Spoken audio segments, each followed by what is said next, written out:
Then why don't we get started? So first, I'd like to begin by acknowledging the traditional owners of the lands on which we gather today.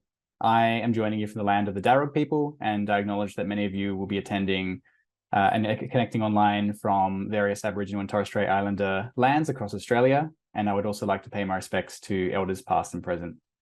Thank you for joining us for this webinar today. I'm Michael Della Jacovo, Executive Manager of Advocacy and Policy at Energy Consumers Australia. And we're going to be hearing from Dr. Jill Cainey on her recent report on improving consumer electricity resilience in the face of extreme events, such as weather events that will become more severe due to climate change.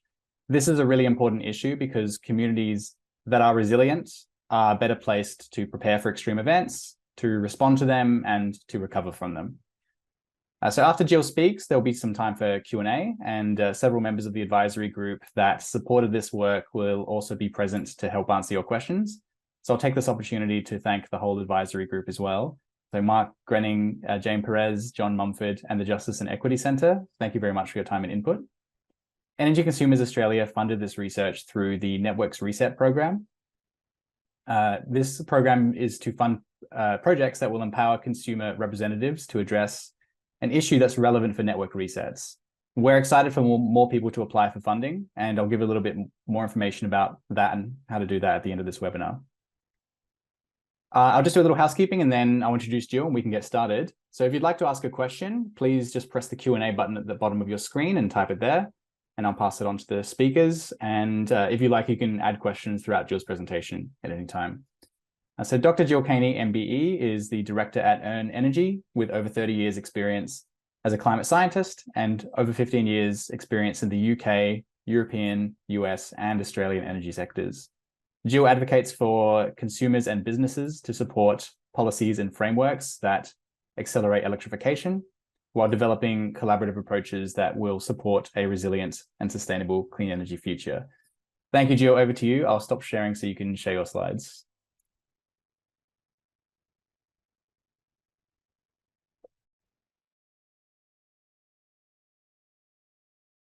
You're just on mute still, Jill. Jill, sorry, you're still on mute. Yeah, sorry. It's just, that's all good now. Great.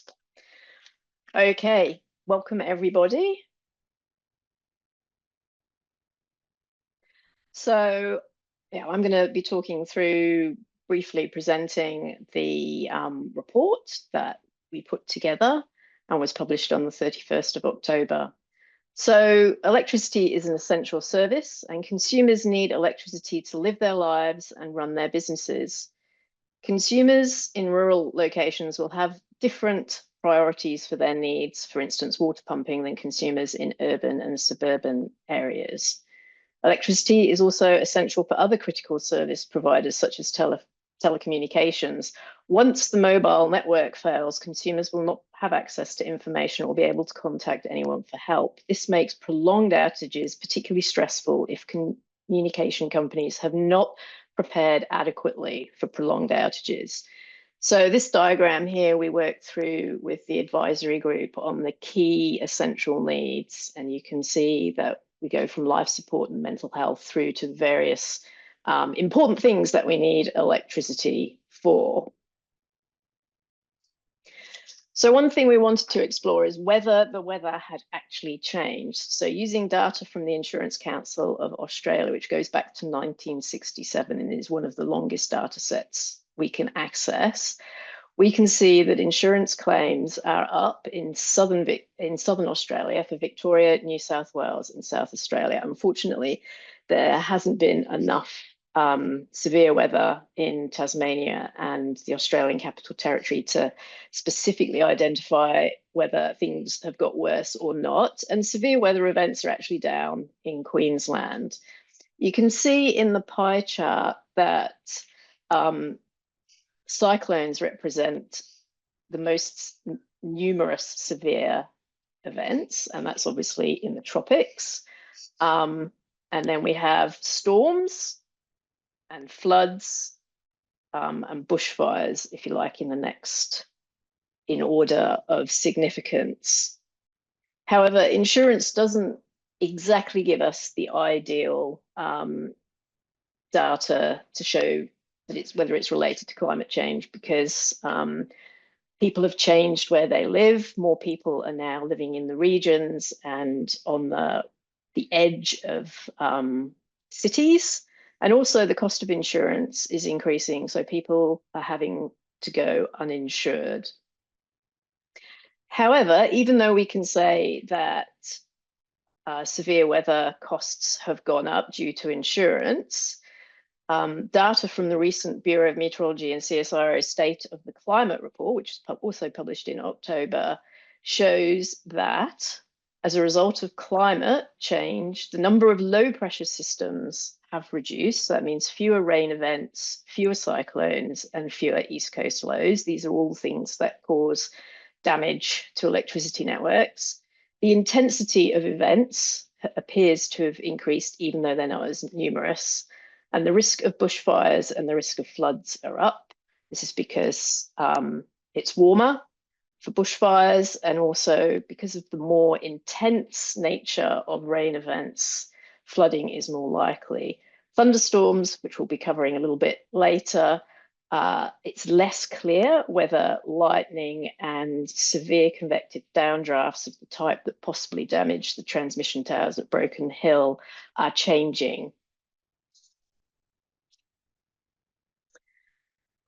So, given the recent attention on electricity network resilience, you might think that it's a new thing for the industry. But no, electricity network businesses have always considered the impact of severe weather on their operations. However, given recent severe weather, there's been a much more tight focus on resilience. And in 2022, the regulator, the Australian energy regulator, looked at the repair costs for electricity network businesses related to severe weather. And you can see in the graph there on the right that there were very significant increases in 2020.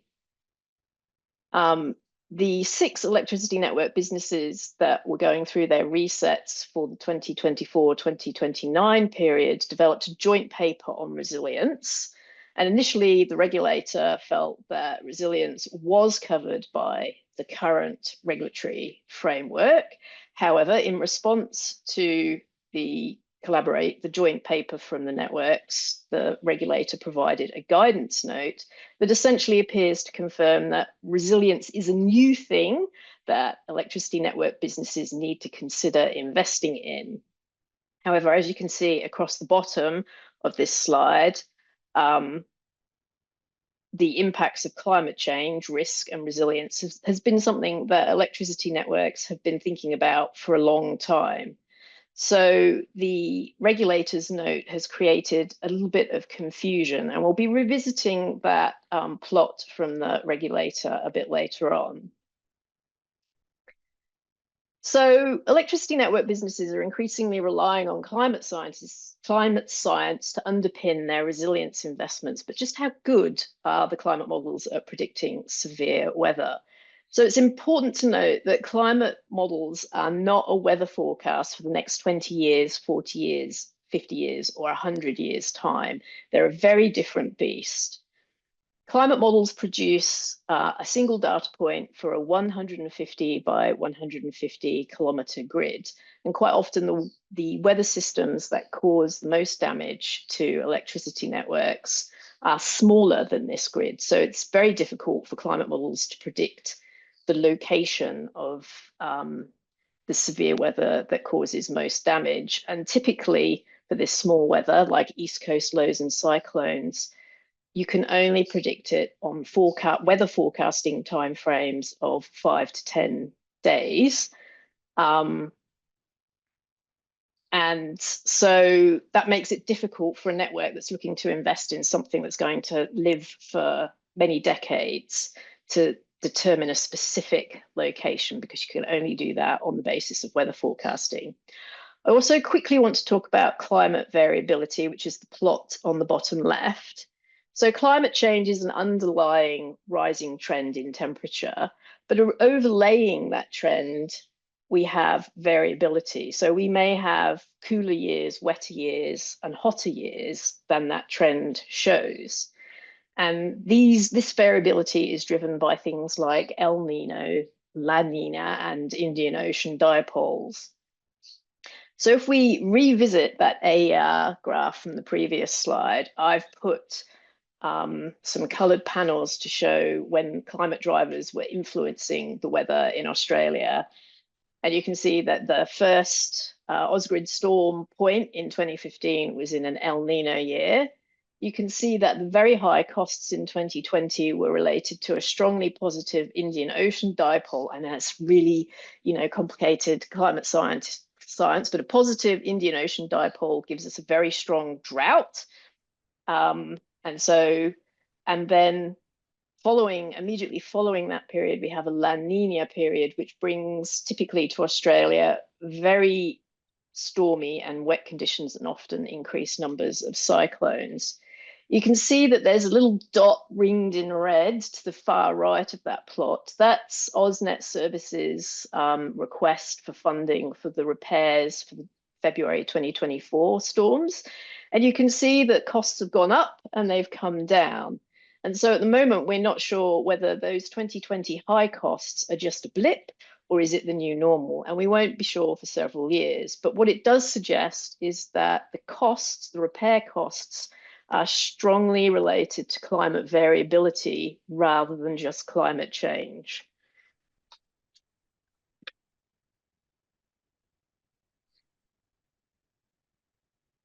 So, one of the things that has really kicked off this discussion around resilience has been the leading work that the Victorian government has done arising out of the storms in Victoria. In January 2018 and 2019, Victoria experienced two extreme heat events, which related in major outages. The one in 2018 was caused by the failure of the electricity network to get enough electricity to consumers who were trying to cool their homes. And in 2019, it was a completely different reason. The networks were fine, but there just wasn't enough electricity generation from the coal generators in Victoria to meet the demand for cooling in Melbourne. So let's look at the June 2021 storms. This is beautiful, if you're a meteorologist, a beautiful classic East Coast low surface pressure chart there with the low squeezed between two high pressures, creating really strong winds. And these strong winds came after prolonged heavy rain, which meant that the ground was very soggy. It was a month's worth of rain in a single day. And the prevailing wind was coming from a different direction to the direction that the trees were used to, and that caused them to fall over, damaging the network. This outage prompted the Victorian government to initiate their electricity distribution network resilience review. And couple of the key recommendations were that the electricity network businesses in Victoria should undertake vulnerability assessments, which is really great. But we'd love to see the results of those assessments shared transparently. And another recommendation was that there should be a rule change proposed that would give electricity networks new capital expenditure factors specifically for resilience. This is the current rule change, which is underway now. The Victorian government added operational expenditure factors, but as we'll see, networks favour capital investment. In February 2024, we had the band of thunderstorms that caused very significant outages, and this outage resulted in the Victorian government network review. Both of these events could only be predicted in terms of location based on weather forecasting. Indeed, the actual location of the severe thunderstorms, which is the graphic in the bottom right, is of the order of minutes of forecasting. And so this doesn't provide a good investment signal for locational investment in network resilience. And one thing I want to also point out is that in June 2021, networks had reconnected 72% of customers after 3 days. And in February, they'd connected 94% of customers within 3 days. So, and there's a tiny little graph at the bottom there, which is from the Victorian Network Outage Review, which overlays the significant outages. So you could say that networks actually improved their response between June 2021 and February 2024, even though it may not have felt like it to consumers.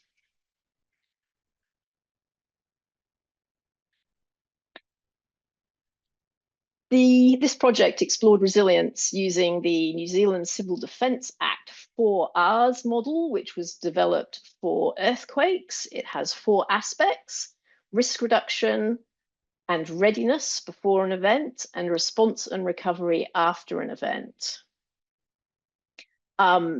Typically, governments and DNSPs have always favoured funding recovery after a disaster has been declared.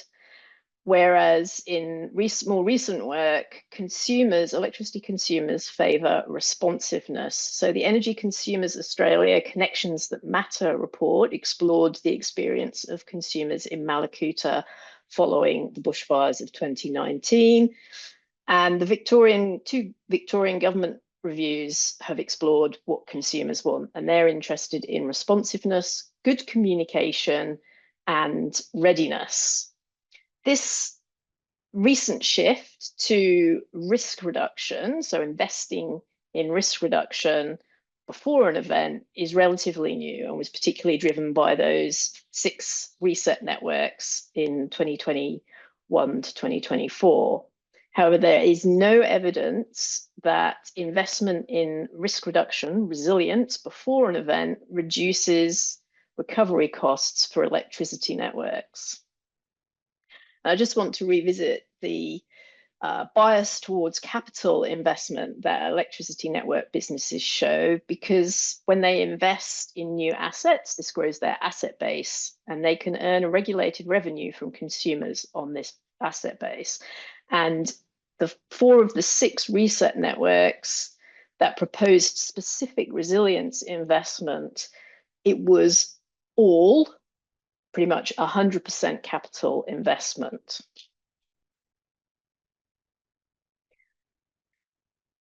So what is the difference between reliability and resilience? Conceptually, they're very different things. I want you to see if you can spot what's the thing that these definitions refer to. So actually, there is no definition of reliability in our rules. However, we do monitor it for network performance. So the Victorian Essential Services Commission defines reliability as the measure of the ability of the distribution system to provide supply to customers. Another definition from Victorian electricity network business is the ability of the electricity network equipment to consistently and continuously support the delivery of electricity to consumers. Essentially, reliable is what we call binary. An electricity network is either reliable or it's not reliable. It's working or it's not working, or it's on or it's off. Whereas resilience is the ability of network equipment to recover from a reliability event that has prevented the successful delivery of electricity to consumers. And it's a spectrum, it's a range, and very dependent, as we saw in the previous slide, on the scale and nature of the event. And I just want to point out, this is a picture of a tree, fallen tree, very close to where I live in northwest Tasmania from the 31st of August storms. And you can see that this tree has uprooted undergrounded cables. Trees are one of the most significant problems for networks to manage. Undergrounding is often suggested as a solution, but as you can see, trees can still damage underground networks. So another important thing to explore is, what is the difference between electricity network resilience and consumer electricity resilience, which is what we were focusing on in this project. You might have noticed in all the definitions of reliability and resilience on the previous slide that it referred only to electricity network equipment, poles and wires. And indeed, that's what the resilience if you like, the industry is exploring at the moment is related to network equipment. So we've got a range of references there. Resilience is the capability of an electricity network to recover quickly from unexpected events or disturbances. We've got one from UK, which has also undertaken a lot of work in resilience and is perhaps a little further on in understanding how resilience may be addressed. Resilience is the ability of assets, networks, and systems to anticipate, absorb, adapt to, and/or rapidly recover from a disruptive event. However, electricity network equipment resilience is quite different from consumer electricity resilience. And we developed together a definition for consumer electricity resilience that ensures that all consumers are ready, can quickly respond and recover from a loss of network electricity while continuing to meet their essential needs with a supply of electricity. The important thing here is that the definition is focused on the consumer experience, not the experience of the poles and wires. And it's critically important now, given that there are other ways for consumers to receive electricity that may provide that supply that are not dependent on poles and wires, that we think very carefully about a consumer-centric definition of resilience.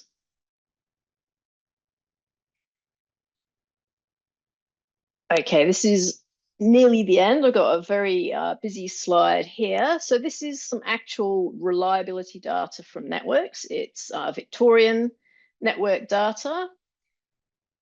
So while conceptually reliability and resilience are very different, resilience is accommodated in our reliability framework, as I said earlier, because electricity networks have always considered the impacts of severe weather under the current framework. Networks monitor the number of minutes lost to power outages and report the number to the regulator each year. The red points are raw data and the blue points are corrected data where allowable minutes have been ignored, and networks are assessed on this corrected data. Each network calculates what's called a major event day threshold, and when minutes lost cross that threshold, they can ignore those minutes and they don't contribute to the performance. You can see in the left-hand plot that the blue line is trending down, which is showing that reliability is improving, which is what we want, and there are less outages that customers are experiencing. But in the uncorrected data, the number of minutes is going up, which indicates that consumers are actually experiencing increasing minutes without electricity, so poor outcomes.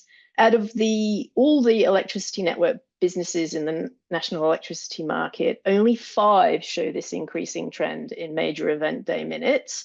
And 4 of those have the oldest poles and wires in the market, suggesting that repairs and maintenance also has a significant part to play in network resilience.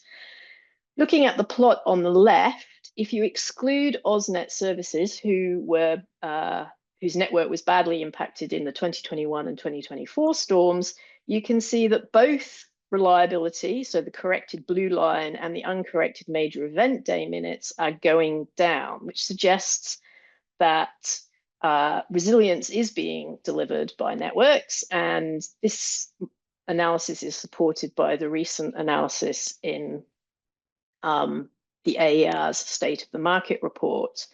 What it does suggest is that more attention needs to be provided to those 5 networks that aren't doing so well on resilience.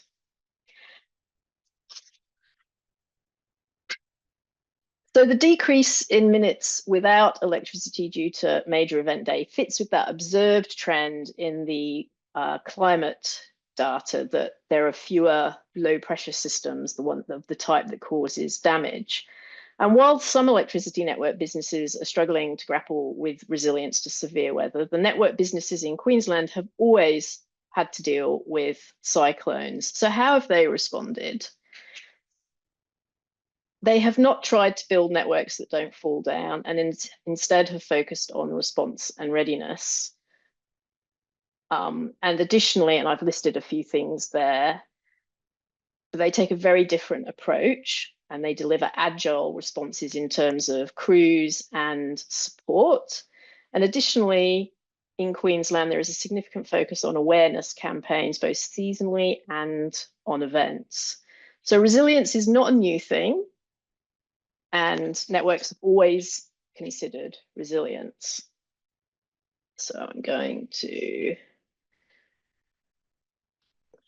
So the project recommendations were that electricity resilience must focus on consumer outcomes, not electricity network equipment. Consumers want electricity network businesses to be responsive and to communicate accurately and in a timely manner. There is no evidence that risk reduction reduces repair costs for electricity networks. And because climate modelling is uncertain for the weather that damages networks, there is a high risk that consumers will pay for electricity network resilience multiple times. That is, once through their routine reliability investments, through specific network resilience investments, through network repair costs, and currently the compensation that networks pay to consumers for prolonged outages can also be claimed as part of the repair costs, which then customers then fund. And consumers are taking their own approaches to electricity resilience. And so they're buying their own solutions where they can afford to do so. This is the regulator's rational alternative. Electricity business approaches may not be the most cost-effective way to deliver resilience now that we have rooftop PV and batteries. And electricity networks business do have a critical role in identifying risks and vulnerabilities, and that information must transparently be shared so that we can collaborate and direct funding to those vulnerable to a loss of electricity because of severe weather, and our frameworks do support resilience. And finally, I would just like to acknowledge the funding from Energy Consumers Australia and also the critical contribution of the advisory group that have shaped this project and the outcomes of the work. And I'll just stop sharing. And so we've got three members of the advisory group here, Jane, Mark, and John. And I'd like to invite John to say a few words. John lives in regional Victoria and has experienced many prolonged outages. So John has lived experience. So hopefully John is ready to come off mute and talk to us. Thanks, Jill. This is great. Look, I'm pleased Energy Consumers Australia has funded this project, as for too long, issues like resilience that predominantly impact rural and outer metropolitan customers have been overlooked by regulators and advocates based in the major cities. The main issues I see are, what are we going to do about managing the impacts of major events? And more importantly, or equally importantly, who pays? I've got a lot of concerns, but I'll just raise two of them. I'm concerned that networks are not adequately maintaining their network and that this is resulting in decreased reliability and the lack of resilience. So when a major weather event occurs, customers have more frequent and longer outages. In fact, it appears that the damage to network caused by major events can be seen as an opportunity to replace aging equipment outside of normal business practices. Waiting for bad weather raises costs for customers and results in longer power outages. It would be more efficient and have less impact on customers to maintain assets in a good condition in the first place. My second concern is that the burden of major weather events is not being fairly shared. When a network is damaged on a major event day, the cost of repair is charged to customers. This could potentially include costs for damage that was not caused by the weather event. It just occurred on the major event day. Customers also fund the compensation the network businesses must pay customers who experience long outages, as the guaranteed service level payments are included in the repair costs that the regulator allows. This can result in customers paying several times for network resilience. The risk and costs from major events need to be shared by networks and customers and perhaps governments. The result of where we're at the moment is that customers' bills increase at a time when customers are concerned about affordability and cost of living pressures. This will only get worse if the solution to managing resilience results in further spending by the networks. Finally, I'd like to thank Jill for taking our thoughts and our concerns and turning them into a report to kickstart the discussion. Thanks. Over to you, Mark. Thanks very much, John. Hello, it's Mark Renning from the Energy Users Association. Jill discussed the recent extreme weather events in Victoria, and it's interesting. I live in Queensland and have grown up in Queensland, and it's interesting to see we've been used to cyclones and extreme weather events. Perhaps Victorians have not, but that certainly brought it to the fore as a key issue to be addressed in network resets. The AER published their resilience guidance note in April 2022, and that was designed to provide some guidance to networks about how they could justify ex-ante CapEx and OpEx. However, the network experience in seeking to follow that guideline is decidedly mixed, and I had a long involvement with Ausgrid's 24 to 29 reset, where they sought to apply that resilience guidance note.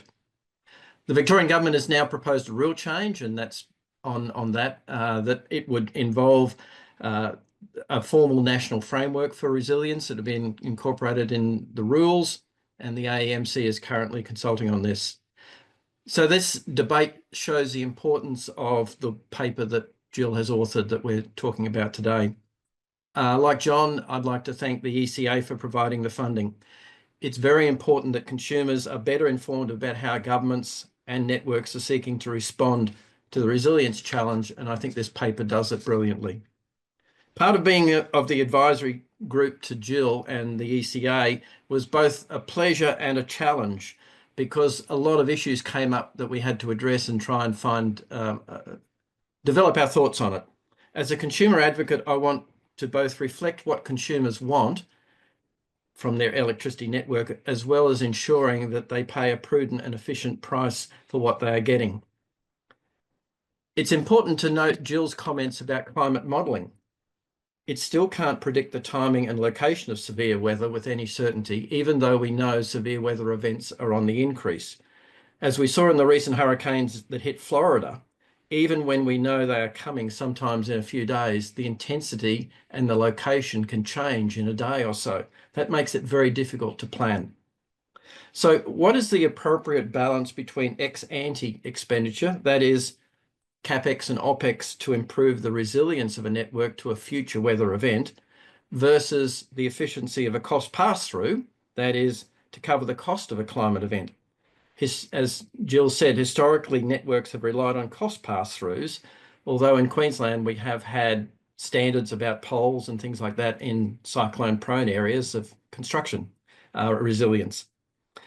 Ergon and Energex are the most experienced networks in dealing with climate events, and they put particular focus on community preparedness for before the event, community support in the aftermath, like Comet that Jill referred to, and restoration of power as quickly as possible. That is ex-post costs. Now it seems that networks, governments and the AER are moving towards putting greater emphasis on ex-ante expenditure. But how do we avoid consumers paying multiple times? Jill's report said potentially consumers could pay 5 times, not just once or twice. How do we avoid the risk of gold-plating networks that we saw 10 to 15 years ago? How do we define an equitable sharing of costs? Should electricity consumers in suburban Melbourne pay higher costs for ex-ante expenditure to make the Dandenongs more resilient, and then the storm hits and there are trees still in the Dandenongs that bring down power poles, because the residents in the Dandenongs like having trees around their house? What is the role of the various players? What is the role of the individual consumer to self-insure? What role does the network play? And that's paid for by consumers. When does the network role end and the role of others like telecommunications companies or the government, where the costs are not paid by the electricity consumer or paid by the taxpayer, start? These are the sorts of issues that provided the challenge for John and Jane and Jill and I as we work through this, and they're the issues that I look forward that we have a productive discussion on now. So over to you, Michael. Thank you very much for that, folks. And Jane, did you want to say a couple of words, or do you want to? If not, that's fine. We can go into questions. Okay, no worries. Well, thank you.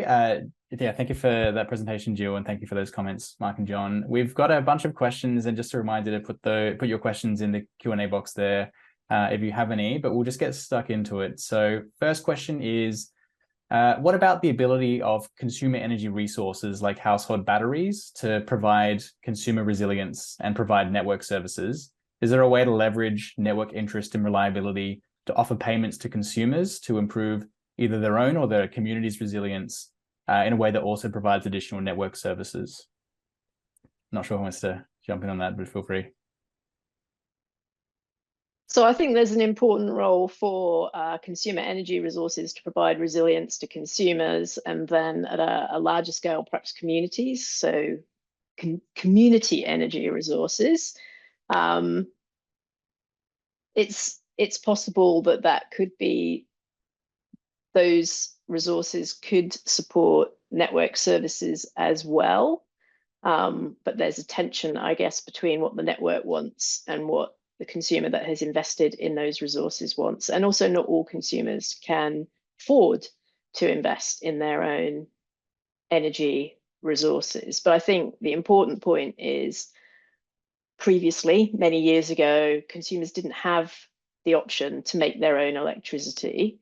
But now it is possible with the correctly designed system that can be islanded from the network during a resilience event, that we don't necessarily have to always rely on poles and wires. Yeah, thanks, Jill. If any of the advisory group members have anything they want to comment on that, feel free. Otherwise, nope, getting some shaking heads, no worries. Well, next question. I think I know the answer to this, so maybe this will be a quick one. Was the NT and Northern WA included in this data analysis? I think the answer was no for that, Jill, from memory. It's true. Obviously, Northern Territories and Western Australia experienced their own share of severe weather, particularly cyclones. While I did look, the Insurance Council of Australia data does cover the whole of Australia. I did narrow down on the national electricity market because of the value of network resilience work that the regulator is doing and the Victorian government rule change that the Australian Energy Market Commission is currently working, which is only NEM specific. Great, thanks. This one is addressed to Jill. Isn't CapEx recovery preferred because it softens the impact to customers by spreading the costs over a much longer period? Yeah, that's an interesting question. I think it depends when the event occurs in the regulatory cycle.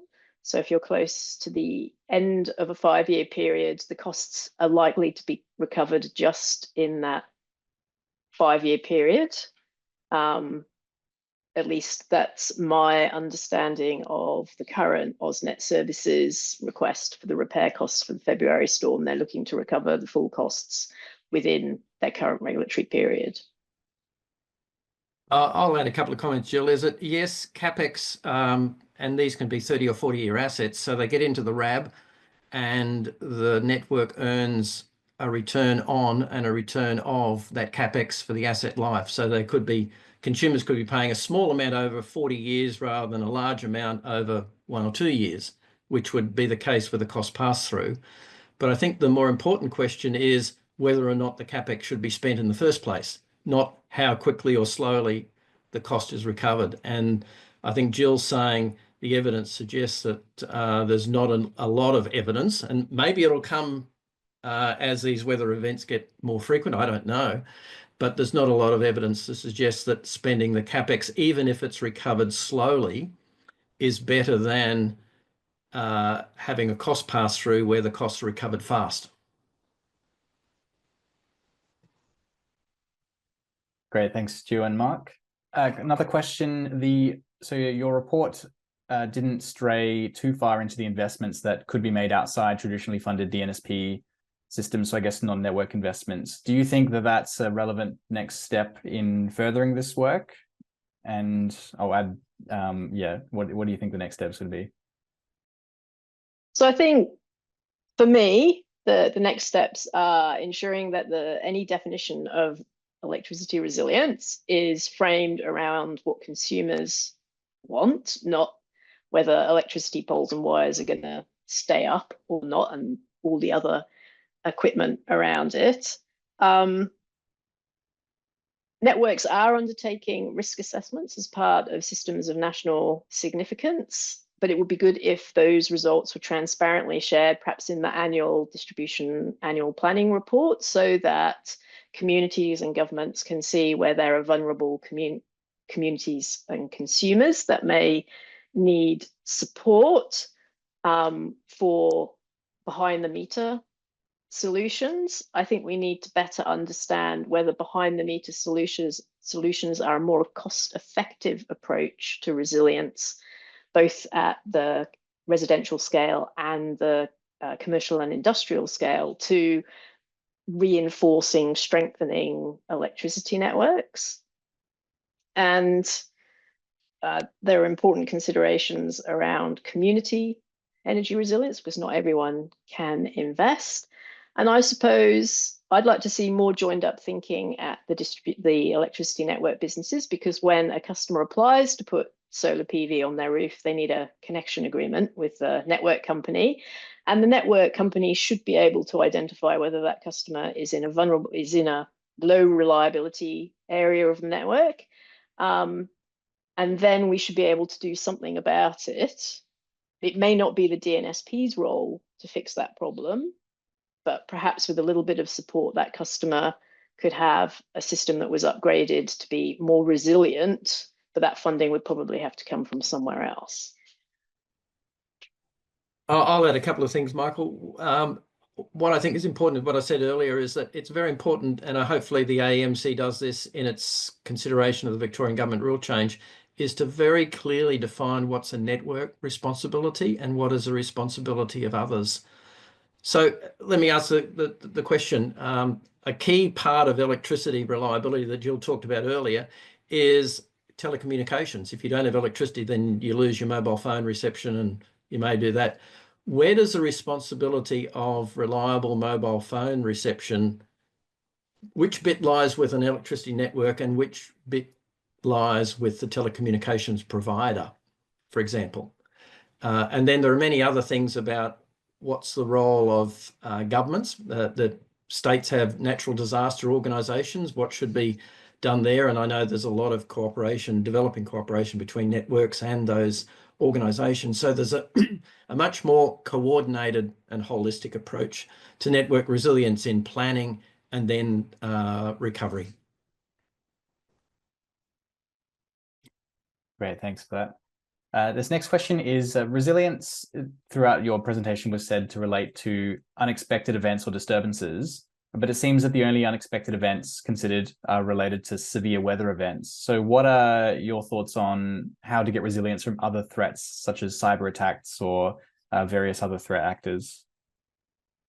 So yeah, resilient, I just looked at severe weather because that was kind of the predominant focus of the reset networks and the AER's previous work. The value of network resilience does explore wider threat sources. Networks should be exploring those threats through their systems of national significance work. But again, it doesn't really matter what brings the network down. What is the best way to ensure that consumers have the electricity they need to meet their essential needs? yeah, that's basically what I say. Yeah, I think you can distinguish between weather-related resilience and cyber security resilience. And and we've said this in our submission to the AEMC on the Victorian Government rule change, is that we consider the best approach to cyber resilience is effectively the government setting a standard according to the national legislation of saying you have to meet this particular cybersecurity standard, and then it's up to the AER to assess prudency and efficiency of the proposed CapEx and OpEx expenditure that a network has. And that's a quite different context to what Jill's talking about in terms of resilience, of whether you spend it to stop it happening or recover after it. What the cyber approach is, you spend it to prevent it happening, and the standard of that is set by the government. And then prudency and efficiency of the proposed cost to prevent it happening is the AER's role. Thanks. How can the system encourage a maintenance baseline in older networks that will struggle with more major events and or pass double up costs to consumers?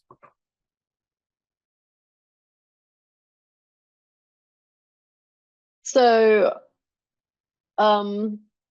it's quite clear that four of the five networks with increasing major event day minutes have old assets. And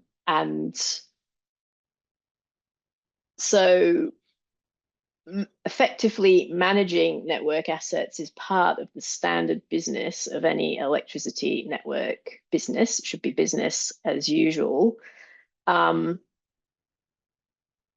And that should be, some networks are maintaining an average age that is steady, has been steady across the years. And some networks, their asset age is just going up and up. And while I'd like to think that as we get older, we don't see any signs of deterioration, there is deterioration. And so effectively having an effective asset maintenance and management program, it's better to do that preventative work than wait for it to fall down and repair it after the event. Also, I think John mentioned that in order to do repairs and maintenance, to get what's called RepEx, repair expenditure, you go through the AER. That's as part of your 5-year reset proposal. When stuff falls down, you've got to rebuild it. So there's still a scrutiny that the regulator puts over it, but it's a different level of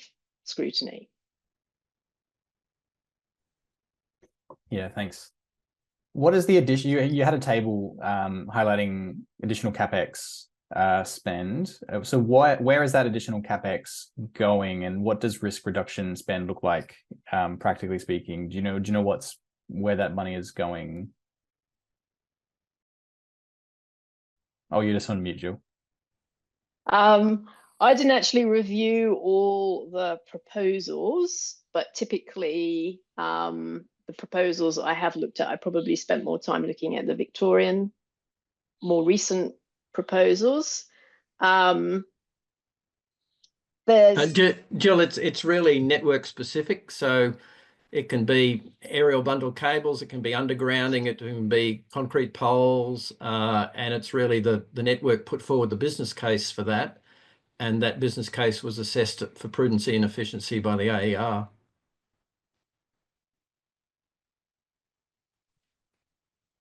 Cool, thanks. So, Jill, you outlined 4 different facets of resilience in your report: risk reduction, recovery, readiness, and response. And you identified that consumers tend to prefer readiness and response. Could you talk a little bit more about how consumers think about this? So, for example, why do they prefer these things over risk reduction and recovery?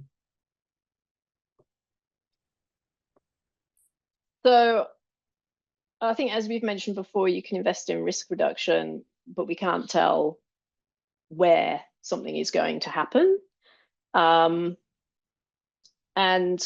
consumers in the outage review that Victorian government undertook were clear that they wanted to know what was going on. They also wanted to know that networks were ready. They wanted to know how they could be ready. And they want to see network crews in their communities fixing the damage so that they know that something is happening. Quite often communities are left with a downed wire, which too often the SES or another the emergency services are having to look after that downed equipment for safety reasons. And consumers, they want to see stuff happening. There is a very big difference in some of the customer engagement work that PowerCore have undertaken that shows that customers who've experienced prolonged outages are very focused on response and good communications to know what's going on. Those consumers that have never experienced a prolonged outage are more interested in risk reduction because they just don't want to go there. But those that know what a prolonged outage are, they want to see things happening on the ground. And I think this is the experience that they have in Queensland is that responsiveness and having networks in the community making a difference. Yeah, certainly. If you look at the way Energy Queensland used their Comet system for the severe storms inland from the Gold Coast at Mount Tamborine over Christmas time, it was a fantastic response from Energy Queensland in supporting the community there, and that was really appreciated by the community too. Thanks. So this work was focused on distribution networks, but what are the implications, if you have any in front of mind, for transmission networks where outages can be less frequent but can be more severe? So we didn't explore transmission as part of this project because largely the prolonged outages tend to occur at the distribution level. And in other work that I've done in southeast Queensland, the Powerlink have said that, so in cyclones, Powerlink has lost, a few towers, but they've designed their network so that there is redundancy, so that if they lose some towers, they can divert electricity elsewhere. But their feeling was that they could repair towers quicker than the damage of a cyclone to the distribution network. And as Mark said earlier, in Queensland, there are potentially different standards to which the transmission network build their towers. So we didn't consider transmission in this report, but yes, if you lost a significant piece of transmission, that would be a problem. But transmission, all networks are designed with N-1, so you should lose a bit and still be getting electricity, and that's very critical at the transmission level. Yeah, thanks. So I've got a question here. I thought MEDs were linked to acts of God, as in the legal definition of things that insurance companies can't be held responsible for. So does it make sense for DNSPs to define their own MEDs? So a major event day is defined in the regulatory framework as a, there's a specific formula provided by a specific IEEE standard that informs networks, or they can calculate that from their previous outages, and that threshold goes up and down depending on most recent outages, but it's specific to each network. So it's kind of tailored to the location. It's not about it being an act of God, it's about the number of consumers impacted and the number of minutes out. So it's a specific calculation. Thanks. And I think we probably have time for one more question, then I've got a few closing remarks. So the last question, and I apologize, I know there's a lot of questions, but couldn't get to them all today. So does building resilience against severe weather events, is that applicable to securing the distribution network across other threats? Is it how strong is the crossover, or are there some types of events that would not be applicable, transferable rather? Is this about cybersecurity? So broader than severe weather, which we addressed. So I think Mark answered this question well. If you build a resilient network, it should be resilient to a whole host of things. It's just there's multiple different risks, and the network have to address those risks. Specifically, though, with bad weather, it's much more randomly located, and so there would be, well, I suppose acts of terrorism could be random as well. But if consumers are resilient at their immediate level, then there's less dependency on the wider system. So it's that balance between, Mark said, you know, what an individual consumer or business should do versus relying on the network, the system, to be resilient. Great, thanks, Jill, and thank you to all of you for giving your time to be here today. This was an enjoyable discussion for me. I hope it was for everyone else. I'll just share my screen again. I've got a few QR codes. One here is for Jill's report. I'll leave it there for a moment and then go on to the next one. But just to wrap up, I'd like to talk a little bit more about the Network Resets program. So as I mentioned, Jill's work was funded through this program, and we'd welcome more applications. The program is to fund projects that will empower consumer representatives to address an issue that's relevant to network resets. Successful projects would be those that address an issue which is likely to have a material benefit for consumers, is likely to affect multiple network resets, not just one, and has a clear path to impact for consumer panels. So if anyone has an idea for a project, your next best step at this time would be to contact me at, well, my email address is there on the screen. It's michael.d@energyconsumersaustralia.com. And we'll have more information about this on our website soon as well. But please subscribe to our newsletter by visiting our website or scanning that QR code there. Our website is energyconsumersaustralia.com.au, and you can keep up to date with any other webinars that we host or any of our other work by following us on LinkedIn, Facebook, and Twitter. We hope that you found this webinar enjoyable and useful, and thank you again to the panelists, and we hope to see you all soon. Thanks, everyone.